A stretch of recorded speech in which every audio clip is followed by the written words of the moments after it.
कभी तो पॉलिटिकल मंच पे आना होगा और पॉलिटिक्स के लिए काम करना होगा। इसमें मेरा कोई जाती मुफाद जाती मेरा एम्बिशन नहीं है। मैं सिर्फ इसलिए यहाँ पे आज आया क्योंकि बंगाल की पब्लिक जो है वो कंफ्यूज है किसको वोट दिया जाए। बीजेपी को वोट दे, सीपीएम को दे, कांग्रेस को दे, टीएमसी को दे, किसको वोट दे।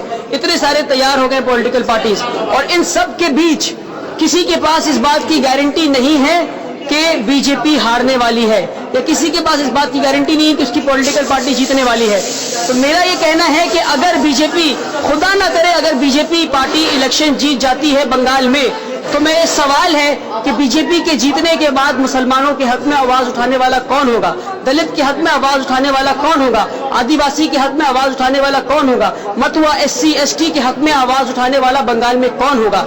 आप मुझसे, बहुत सारे लोग मेरे पास आए और कहने लगे कि आप तो ये कह के बीजेपी को जिता रहे हैं। तो मैं ये कह रहा हूं कि अगर ये फ्रंट नहीं बनता है, यूनाइटेड सेक्युलर फ्रंट, तो आप मुझे गारंटी दीजिए इस बात की। आज हम कहते हैं कि हम यूनाइटेड सेक्युलर फ्रंट को बंद कर रहे हैं और लगाए, सीपीएम भी इलेक्शन नहीं लड़ रहा है, कांग्रेस भी नहीं लड़ रहा है, अब्बास सिद्दीकी साहब भी नहीं लड़ रहे।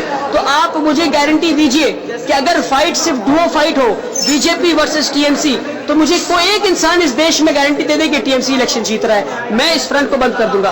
कोई इस बात की गारंटी दे नहीं सकता। तो अगर टीएमसी इलेक्शन हारता है, उसके बाद मुसलमान इस मुल्क में, इस राज्य में, दलित इस राज्य में, आदिवासी इस राज्य में पॉलिटिकली ऑर्फन रह जाएगा, यतीम बनकर रह जाएगा। उनके लिए कोई आवाज उठाने वाला नहीं होगा। आवाज उठाने वाला कैसे होगा?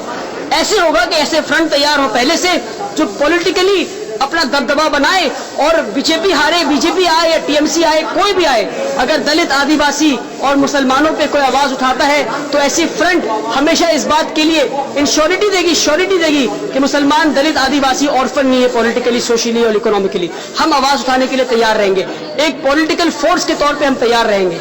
पर ब्लैक एंड व्हाइट में नहीं हो सकता, सारा जवाब सही और गलत में नहीं हो सकता।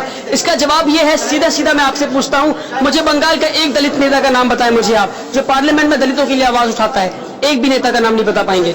एक आदिवासी नेता का नाम बताएं जो पार्लियामेंट में आवाज उठा सके, एक भी नेता का नाम नहीं बता पाएंगे मुझे आप। एक मुसलमान नेता का नाम बताएं मुझे आप, पार्लियामेंट में एक मुसलमान नेता जो एनआरसी मूवमेंट में आवाज उठाया हो, एक भी नेता का नाम नहीं बता पाएंगे आप।